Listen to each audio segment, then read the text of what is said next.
So the idea, I usually prefer this terminology. I mean, not everybody agrees with me, but usually I use the name automatic memory management for this idea of not having to free memory manually.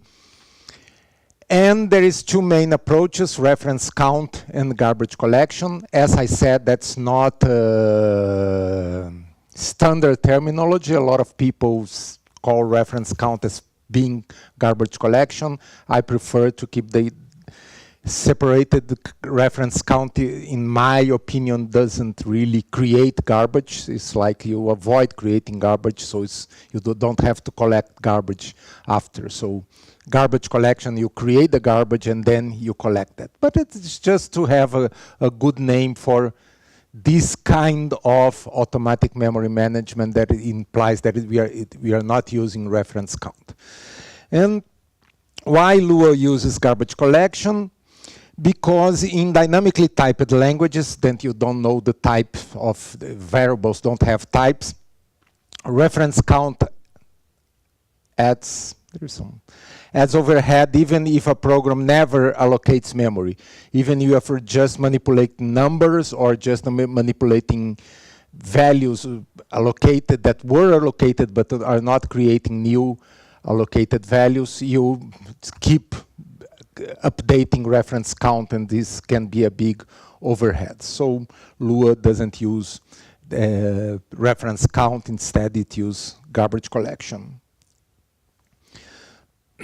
Well, Lua has some peculiarities about garbage collection. One, I mean, I think it's not that common in all languages, that in Lua practically everything is garbage collectible. Functions, modules, I mean, you can create classes, I mean, because Lua doesn't have classes, so classes are just tables, and tables are garbage collected. So everything in Lua is garbage collectible, and so you can create a huge ecosystem in your program, and if you take care of everything and erase a lot of things, the memory reduces to almost the original value when you started everything. And of course, the rules of any garbage collector is the only objects accessible from the root set are preserved, so everything else is collected. And the root set in Lua currently are only the registry, is a special table in the C API, and the shared meta tables. I don't know if you know, but in Lua, strange types like functions, numbers, everything else but tables and user data have shared meta tables, and so these shared meta tables and the registry are the root set. The global table is actually an element inside the registry. The main thread is another element inside the registry, so they are linked to the registry. So once the registry is traversed, those elements are also traversed, so everything is preserved. And also a table that keeps all packages that you loaded, so if you erase them from there, then they will be collected as everything else, as I said, even packages. One thing that is very different in Lua from, as I said, from many other languages, that implementations that use garbage collection, is that Lua doesn't manipulate directly the memory. It doesn't get like a huge chunk of memory and manipulates that. Instead, it uses standard allocation functions like malloc, free, realloc from the standard C library. So this is, in one hand, it's not very good because it depends on a good implementation of these functions, and it's not optimal. On the other hand, it can share memory with the application exactly again, because Lua is a scripting language. Usually it runs inside an application that is also allocating memory, so you can have a single allocator both for the memory that Lua is using and for the memory that the other parts of your program are using, and so they can share memory. You don't have to, this part of the memory is reserved for Lua, and this part is managed by the alloc or malloc functions. And so, so that we can collect garbage, we have to find the garbage. So all objects in Lua are, anything we create in Lua is always linked in a long list. There is a list of all objects that exist in Lua during any time. So, since the beginning and until version 5.0, this is more or less like 15 years ago, something like that, Lua had a basic mark and sweep collector. A basic mark and sweep collector is just you have one phase that traverses the root set and keeps traversing the graph of accessible objects, marking everything. And once it finishes marking everything, it has a sweep that traverses that long list of objects. Everything that is not marked is deleted and removed from the list. And since the beginning we have, or since almost the beginning, we have a special phase that now we call the atomic phase, that between the mark and the sweep phases, we have something that in the beginning it only resurrects objects to be finalized. Because after we mark everything, then we have a separate list that keeps objects that have to be finalized. And if they are not marked, then we mark them, and provide that they run their finalizers and remove them from that list, so the next time the collector runs, they will be collected like everything else. And this has to be atomic because it's very, in the beginning everything was atomic, so it became atomic. I will talk about atomic later. But anyway, there is this special phase between mark and sweep that do some stuff that you can only do after you know all objects that are to be preserved.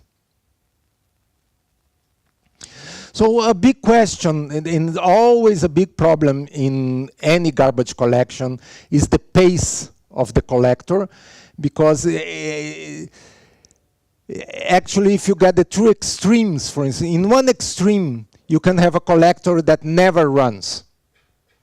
So you have zero overhead in CPU time, but you have, of course, a huge overhead in memory. You just keep growing memory, so it's a horrible solution from the memory point of view, but the best solution from a CPU point of view. On the other extreme, you can have a collector that runs, for instance, you do a full collection every time you allocate a new object or almost any new operation. And so you have a huge CPU cost, but on the other hand, you are sure you're always using the least memory possible, the minimum memory possible, because every time you collect everything and you just keep the objects that you have to keep. Of course, these two extremes are completely unfeasible, but they show that you have something in the middle that should be better, and it shows that it's difficult to find where is this sweet spot that gives you a reasonable performance without a very huge memory increase in memory use. And of course, this sweet spot, it's not always the same for all programs. Depending how programs use memory, you may need to adapt some parameters. But usually, most systems can find something reasonable and live with that. In Lua, in particular, in this mark and sweep collector, we use this simple algorithm that when we finish the one collection, we know that all memory there, it's being used, and so when you double that memory, you keep allocating memory. When you double the memory in use, you do a new allocation. So every time, so you have a kind of 2 times overhead. Okay. So we have use twice as memory as the minimum necessary to run a program. This is a typical overhead. Some garbage collection systems actually divide the memory in two and use one half and then use the other half. So it's very typical for memory for systems with garbage collection to use half the memory. So this is very, very normal in garbage collected systems. Well, the main drawback of mark and sweep is that people call it stop the world. I mean, you have to the collection is an atomic stuff, so you have to stop the program, traverse the whole graph of accessible objects, traverse the whole list of all objects in existence in your program, and then after you finish that, you can restart running your program. And when you are using a lot of memory, that can take a long time to run. This is an example. This was the Crazy Ivan robot that was famous. That he ran competitions in Denmark. Yes, in Denmark. Was it the battle robot? No, this was not battle. It has to follow some paths and do some tasks, and it has this problem that from time to time it went crazy, and exactly because, and they discovered that it went crazy because the Lua was doing garbage collection, and so, and they solved that by stopping the collection. Since a long time, Lua has explicit control over the garbage collector. So, for instance, you can stop the collector, you can restart, you can force a collection. So they solved that by, from time to time, they stop the robot. I mean, they run with the garbage collector stopped. Then from time to time, they stop the robot, the motors. Then they run a full garbage collection, and then they start the motors again. So everything worked. But it was not a very good solution, but solved their problems. But this was a very, very big problem in Lua, in particular for games. For instance, this is a very bad idea to stop everything to do garbage collection. So in version 5.1, Lua got what is called an incremental collector. And the incremental collector interleaves the execution of the collector with the execution of the main program. It runs a little of the program, then runs a little of collection, then a little of the program, and it's like a more or less like a multi-threading, but it doesn't have explicit threads. It's all coded for the execution to do the both paths. And there is this funny thing about in garbage collection literature that from the point of view of people that are working with the garbage collector, the main program is just an irritating thing that is changing your data while you try to collect it. So it's called the mutator. It's something that it's very strange and keep changing the data while you try to collect. So in all literature about garbage collection, they call the main program is the mutator. So everything they say, the mutator does that, the mutator is just a noise for the real important task you have is to collect garbage, and there is something doing something, you don't know why, but anyway. And so the standard technique for incremental garbage collector that Lua uses, it's called the three-color collector.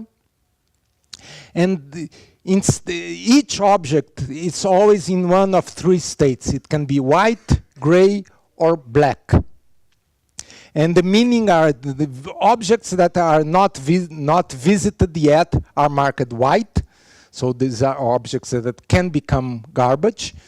Objects that were visited but not traversed are marked gray. and objects that were already traversed are marked black. So you collect objects, you put them in a list, I mean, they are white, you put them in a list of gray objects, and then you get objects from this list, traverse them, and they become black. And the main invariant, the main interesting thing about this collector, oh, here I got the colors right, is that a black object never points directly to a white object. So the gray objects do a kind of a boundary around all objects that are marked. Any reference from a black object to a white object must be through, like here, through a gray object. So the main invariant of this algorithm is that a black object never points to a white object. And when we finish gray objects, when we traverse everything and there is no more gray objects left, then everything black is to be preserved, everything white is garbage, and then you can do the sweep. But of course, this is exactly what I just said. So, but of course we have this noise of the mutator that can break the invariant all the time. For instance, if you have a T, for instance, was already traversed, is a table that is black, and then you create a new table that is white, and you assign that, and of course you break the invariant.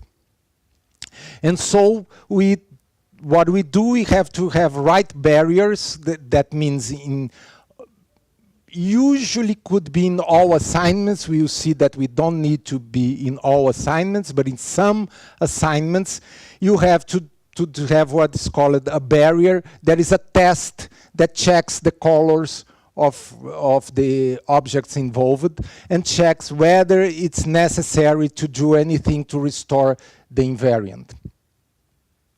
And of course this slows down the assignments. And there is two ways to solve, to restore the invariant. Either we can get the black object, it moves it like back in time and put it again as a gray object, or we can forward the time and get the white object and moves that and turn it into a gray object. And we'll see, I have two examples here.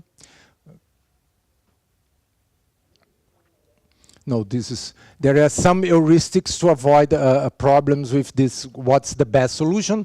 The first thing is that once an object becomes gray again, that is, we do some assignment to it and we moves it back to gray, then it is kept gray until that famous atomic phase, because to avoid it being gray and then black and then gray again and black and gray and black, we assume there is not many objects will happen that, and so once it becomes gray, you are out of the game. When we finish the collection, then we'll traverse you and finish everything.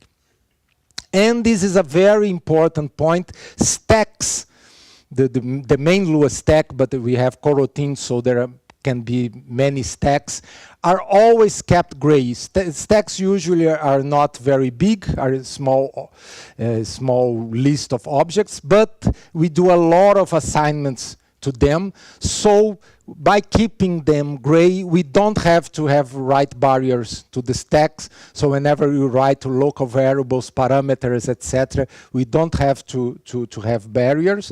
And the cost is that you have to traverse the stacks in the atomic phase. As I said, stacks usually are small. If you have a lot of coroutines, you may have problems that the atomic phase may be a little heavy, but usually it's not a problem. And the other heuristic, the one I was going to talk before, is how we move the objects. For instance, when you do assignments to tables, it's very common, for instance, in a list to assign a lot of elements to the same table. So if we move forward the objects, that would mean, for instance, if this object is black, then all new objects here would become black too. So we wouldn't be able to collect anything here, even if they were reassigned and become garbage before the next cycle.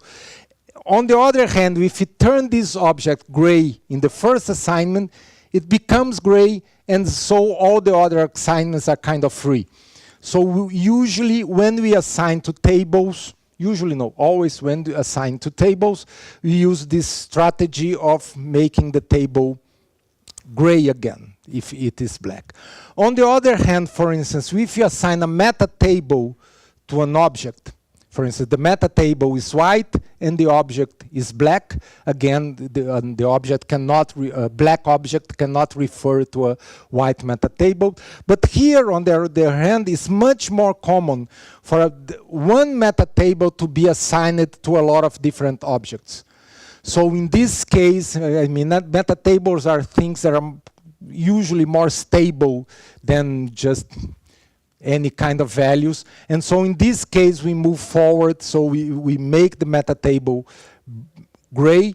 So if you assign it to other objects, we don't have, the barrier is not activated. So there is and there are other cases of values and etc. Each one we have to choose whether to move the collector forward or backward. But usually it works okay. And as I said, we have this atomic step.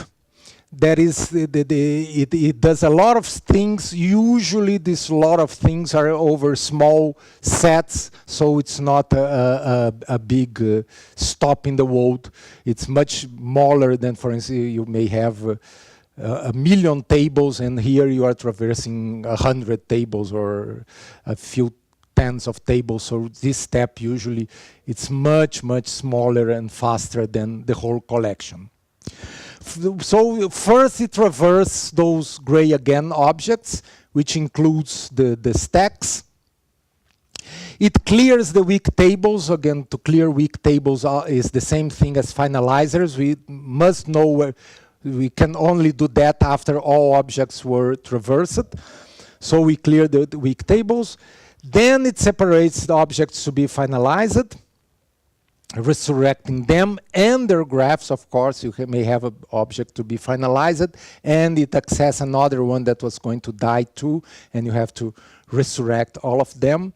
And then it clears weak tables again, because there is a difference in the behavior of values and keys in weak tables, the interaction of weak tables with finalizers. But as I said, usually you don't have a lot of weak tables in your program, and usually weak tables are not very big. In the end, everything works okay, but of course some extreme programs may create atomic phases that last quite long. But never, at least never anyone complained. Maybe they didn't know what was happening, but what to complain about. And then again, with the incremental collector, the pace of the collector is a much worse problem than with the mark and sweep collector, because then as it runs alternated with the mutator, at what pace, I mean, how fast the collector runs related to the mutator. And notice that when we finish a collection, because the sweep phase is also alternated with the mutator, when we finish a collection, we already may have new garbage. Because the mutator is running, we are collecting objects, but the mutating may be creating new garbage. So we never know exactly how much memory the program really needs. Because when you finish the atomic phase, you could count how many memory was traversed, but that again is an estimate, because by the time you finish the traversal, some objects may be already garbage, and when you finish the sweep phase again, so you never really have the minimum memory so the pace here is much more complex.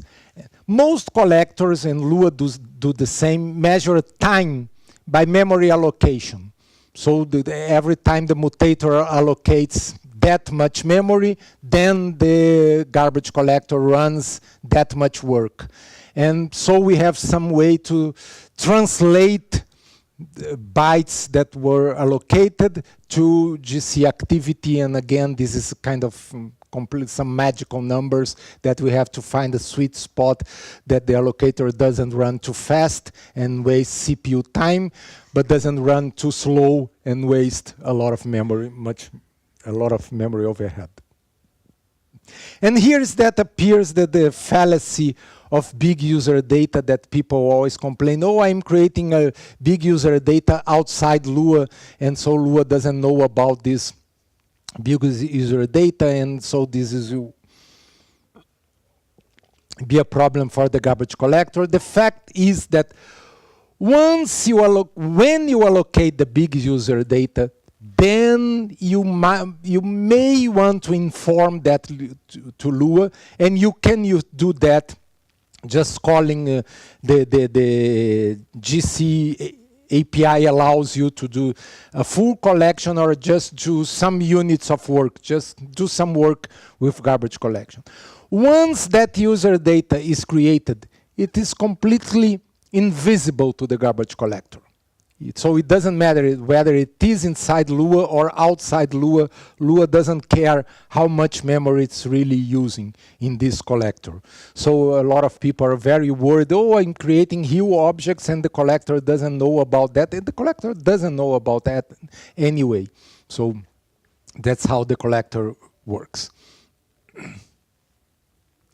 And then in Lua, we have two variables that control the pace of the collector that allows you, as I said, each program may need some, most programs run quite well with the default configuration. Some programs that have problems with garbage collection can get huge benefits if you try to adjust these parameters.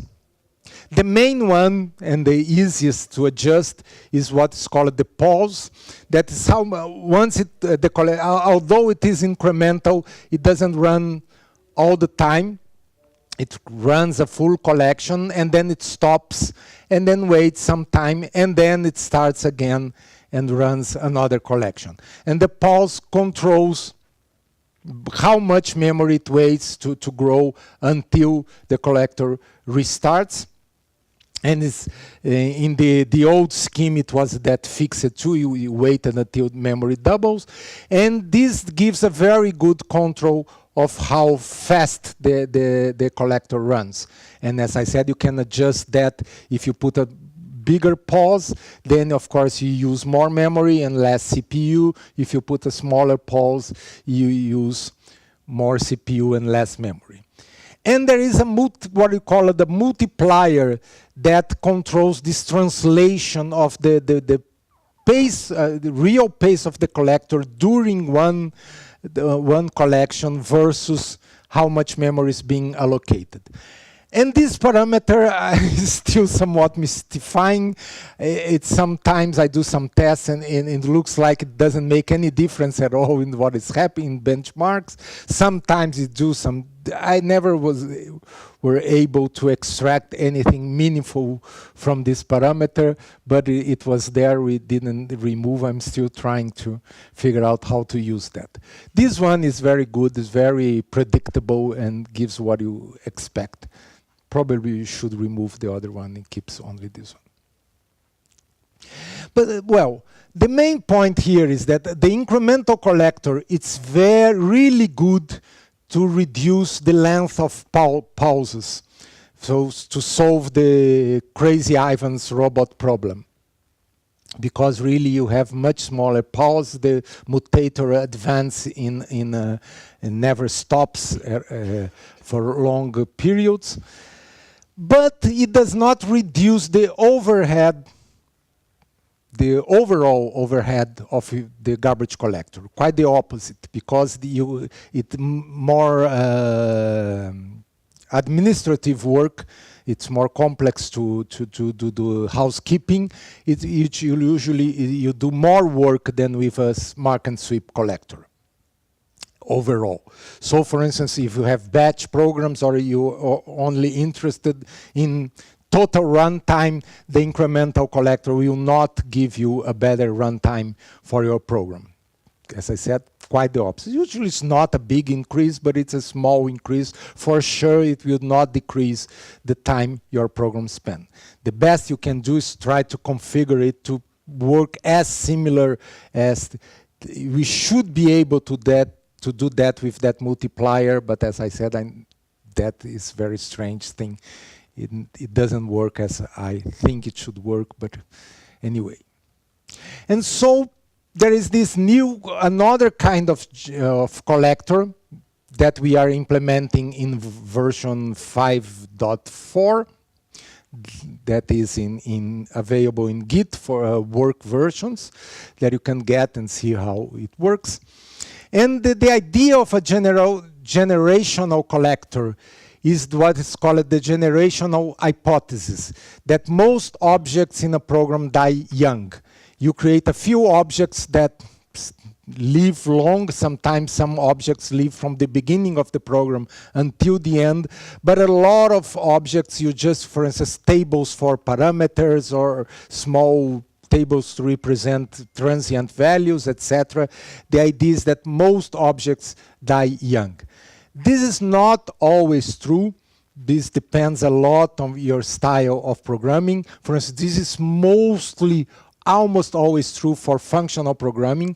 For instance, if you are doing list manipulation, you are always creating lists and throwing them away. In imperative languages, it depends a lot of how you program. If you are very conscious about your use of memory, you may exactly avoid creating objects that will die shortly. You try to reuse objects, etc. But if you program in Lua in a more conventional way, in a more, not too worried about every byte you use, that hypothesis is usually true. You create several small objects, you create closures, you create several small strings, etc., that live for a while and then become garbage. And so the idea of the general collector is that the collector should try to concentrate its efforts on the young objects. So the idea that all objects are classified as young or old, and of course, they are born young. And after surviving 2 collections in Lua now, they become old. If they survive 2 collections, they become old. And you have what's called a minor collection, where the collector only traverses the young objects and tries to collect them. And from time to time, when memory starts to accumulate, then you run a major collection that is a conventional collection that you collect everything and then restarts again.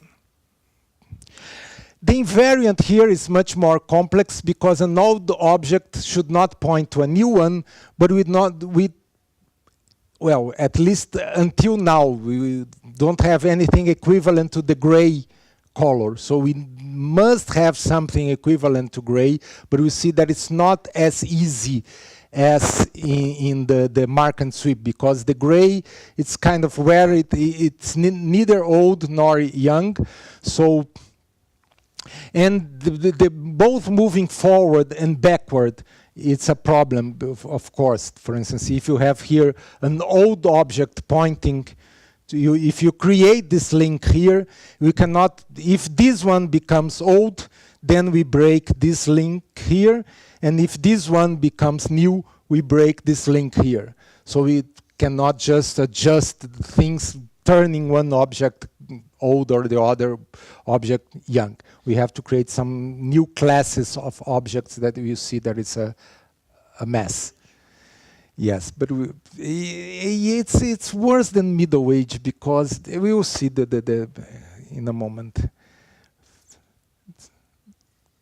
Is the touched objects, because the point is that they are old, they should not be collected because there may be other old objects pointed to them, but they have to be traversed.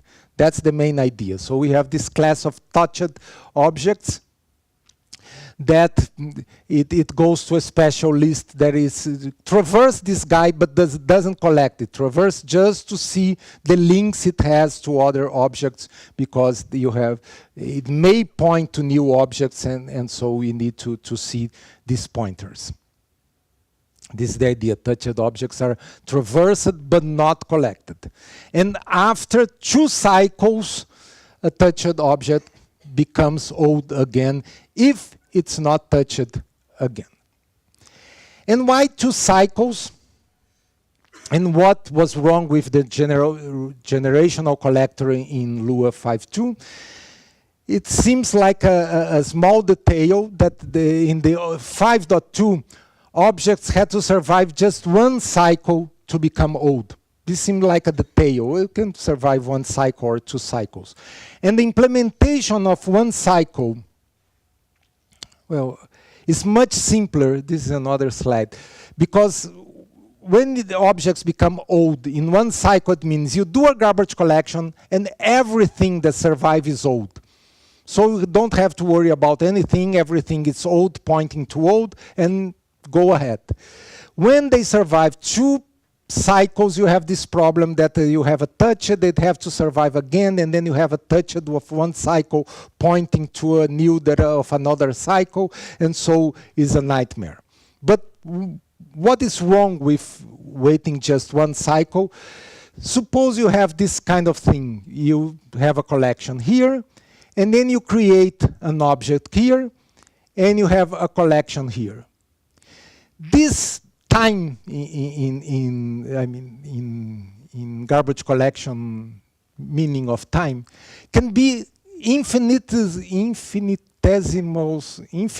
small, and still this new object will become old, because once it has a collection, it survives on collection and it immediately becomes old. So every collection, some objects will become old even if they survive very, very small periods in your program. For instance, suppose a very typical example. You are creating lots of small tables, and the creation of the tables is what moves the time forward. So in the end, some of the tables you create here will serve. Suppose every table lives for more or less this time. So these tables are here, here, here. All tables you created in this period will become old. So you accumulate a lot of old objects as you run small collections. There is no way that you can run small collections without accumulating old objects, even if the hypothesis that young objects die young. When you survive 2 collections, 2 cycles, now even if this interval is infinitely small, this one is fixed, and the object has to survive at least from here to become old. And so if this interval is large enough, you have the guarantee that all objects will die before another collection, and so you can run several programs for long periods of time only running minor collections. So it's much more complex, the implementation of this thing, but it's worth, because it really works. The other one didn't work because you had to keep running major collections all the time.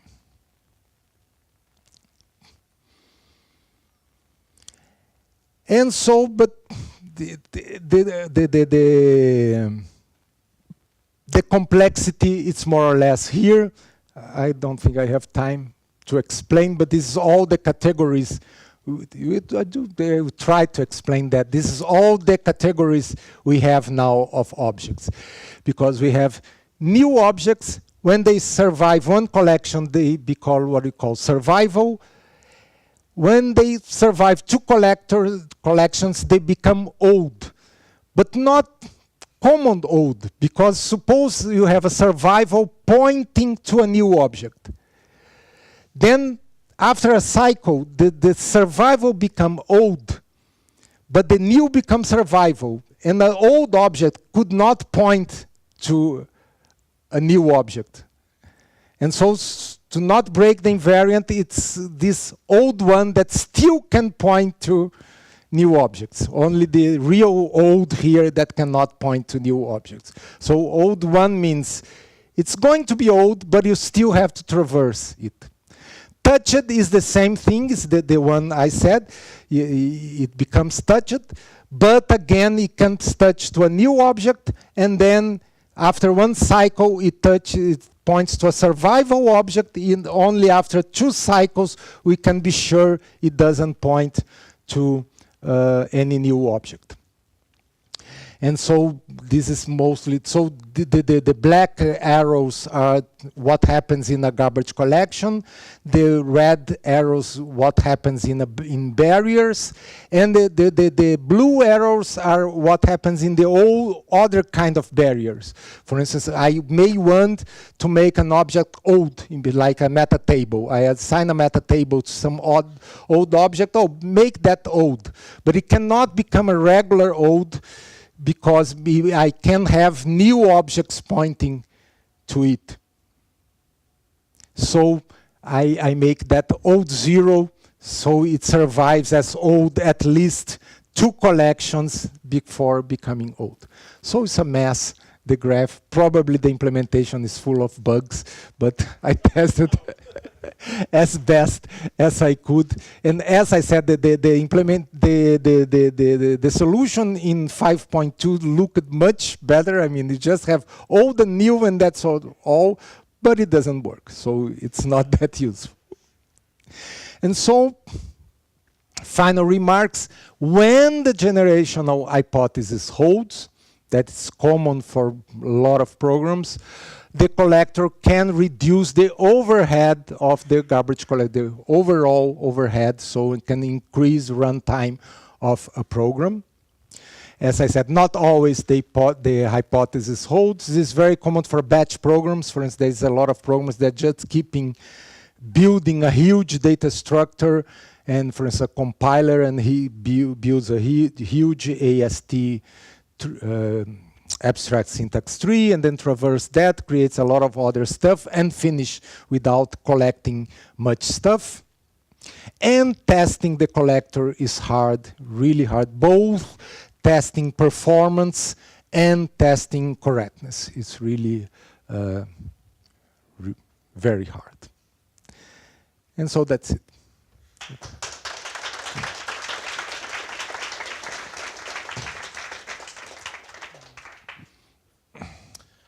Thank you, Roberto. Okay, guys, questions?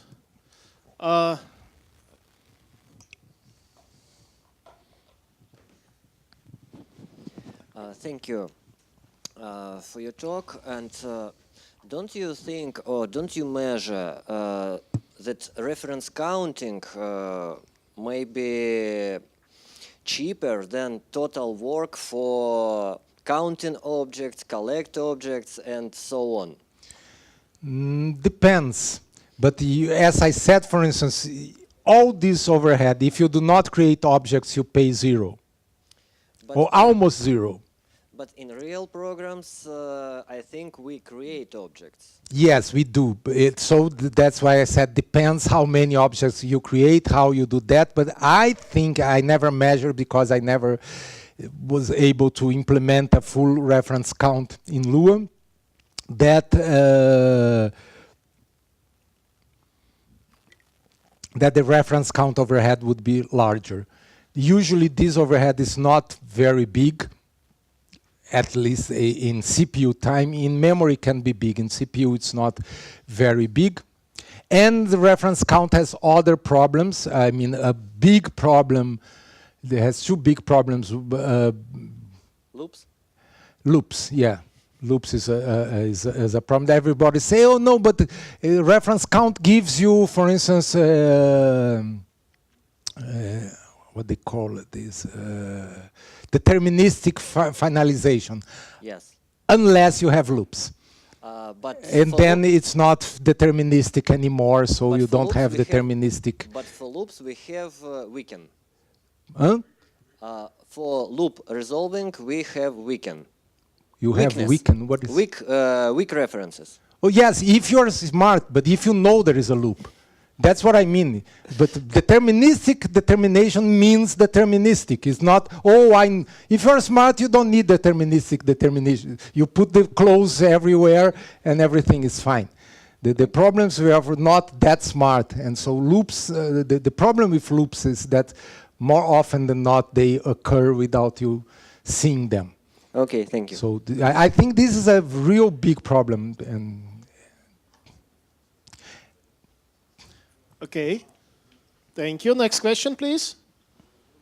Behind. Thank you. What kind of testing do you use during development? Do you use formal verification or unit tests? What else? no formal verification, unfortunately. Is it possible at least? Well, it's possible, but I don't know anyone who done that. I mean, people are trying to verify much simpler things now. I mean, if you verify, well, now people verify a compiler, but these are huge projects that publish lots of papers. I think it's really hard to. We try to formalize some parts, not in the code, but the ideas. And we have a lot of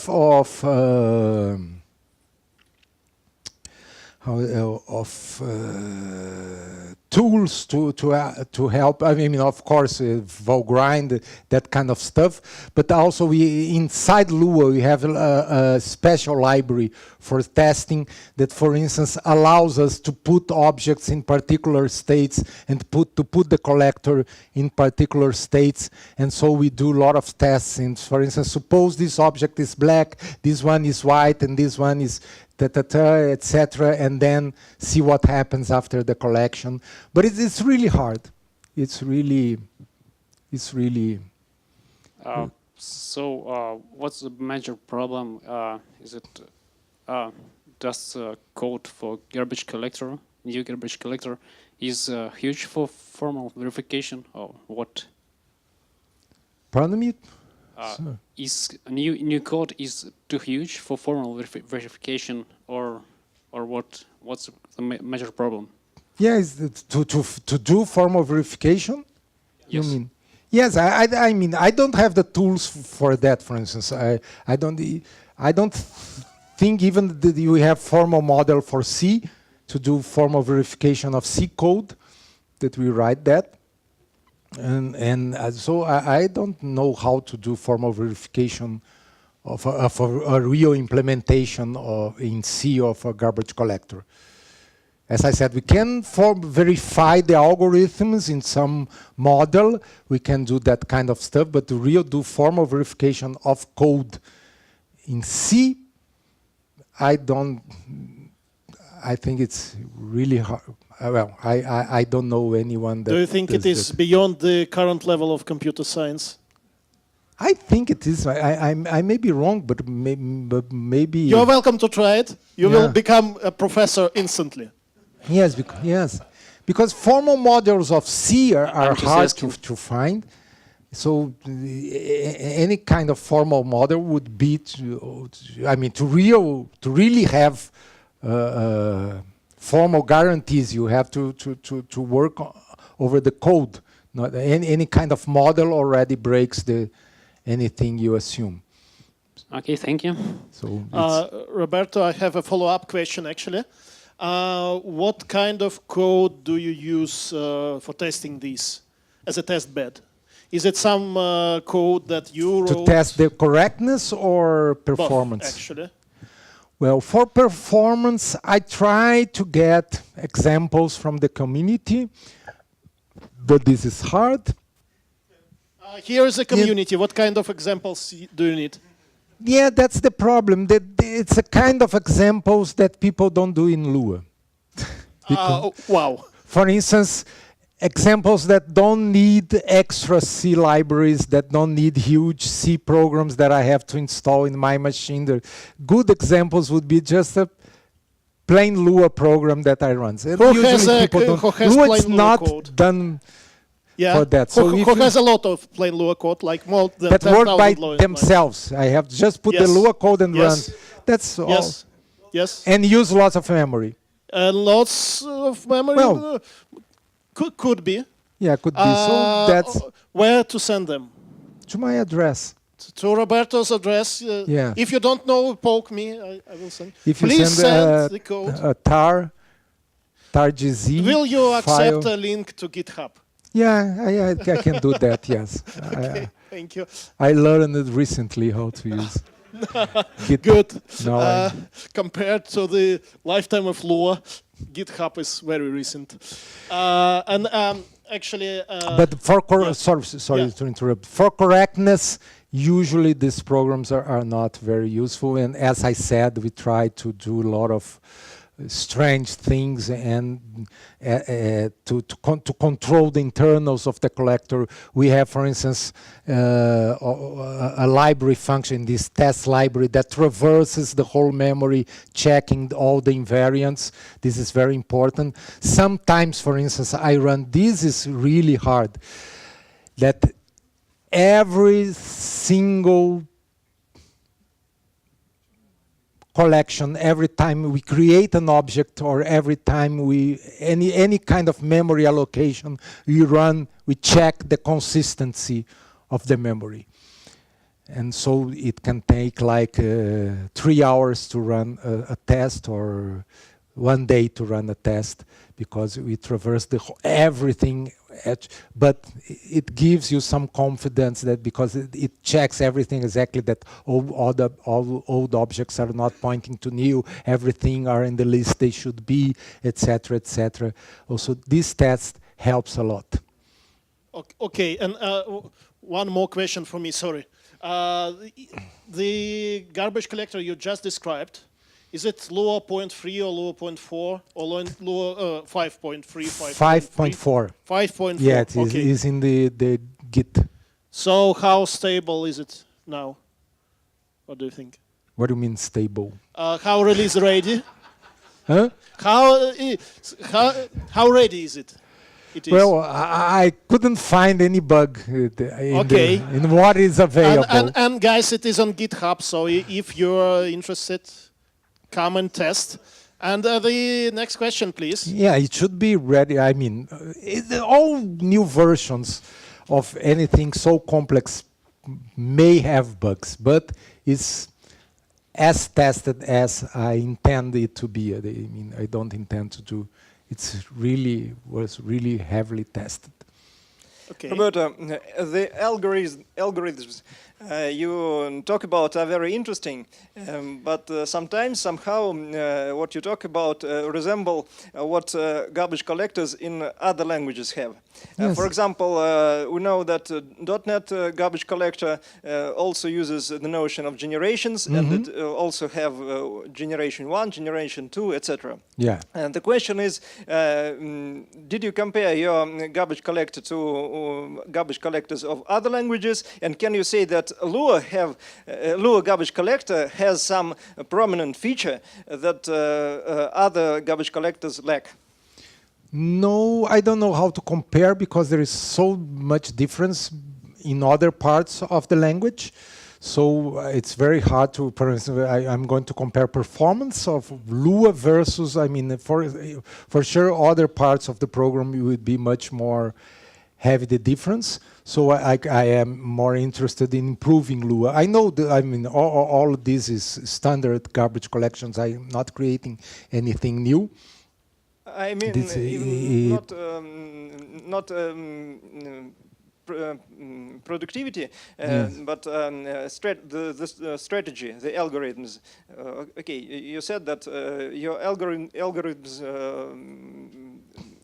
not new. They share ideas of what other. They share ideas. No, they are copies of. Okay, I see. Thank you. I mean, there's some. It's a good thing with garbage collectors. I mean, there are some details, for instance, those heuristics that I did, but the algorithms are just, I mean, are completely standard. The three-color algorithm, the generational algorithm. This is not adapted. This is just creativity is selective thievery. yes, exactly. Yeah. Yes, I'm not doing research here. I'm trying to improve Lua using standard techniques that other languages use. Oh, thank you. I don't fix it. Next question. Can I ask you one? Thank you again for presentation. You have talked about pure Lua, but the C API is also a source of memory allocation because of new user data function. For example, I have a real-life example when in our code we very frequently from Fortran call Lua, and during the call we allocate memory, we copy arrays to and back. And in the 5.1 I have measured the memory performance. It's excellent. So the question is, do you measure also memory performance not only for pure Lua but also for CAPI, the new garbage collector? I'm not sure I understand. What would be the difference I mean, you are allocating memory in Lua anyway, in the end. The specifics related with user data is maybe. Yeah, but it shouldn't be any. I do some tests with C code, but I don't see that should be any difference whether you allocate memory in C or in Lua. I mean, it does make a difference if you allocate user data or you allocate tables. But as I said, with this test library allows us to create user data from Lua, or even from C. We have in the test library, you have a kind of C API scripting language that you can send to this C function a script of C operations to do on the API. So from Lua, we can go to C and do a lot of calls to the API and then return to Lua. So we do all those tests. We do tests from the C point of view. I mean, too. Do you have plan to provide programmer ability to mark as black or as old new created objects? So if a programmer knows it's a long-lived object. Yeah, maybe. I didn't think about that, but it's yeah. He's saying some people in the back are suggesting that's not a good idea, but yeah, but We have enough likes, guys. yes, yeah. Yeah, it wouldn't be. It really wouldn't help much because you have to because it may have pointers to other objects. You do have to traverse them anyway into collections, so it doesn't. It would be like to go from new to that old zero state, and the difference would be practically. Yeah, you say this is old, but should I believe? You mean I say it's old and Lua believes you, and that's it? No, we don't do that. As I said before, whatever you do in Lua may have undefined behavior in Lua doesn't imply crashes or memory corruption unless you use the debug library. May I ask the next question? Sure. Thank you again. And could you explain, please, what's the purpose of weak tables? To break cycles. Mainly cycles through C. This is very common. Actually, weak tables were created specifically for that.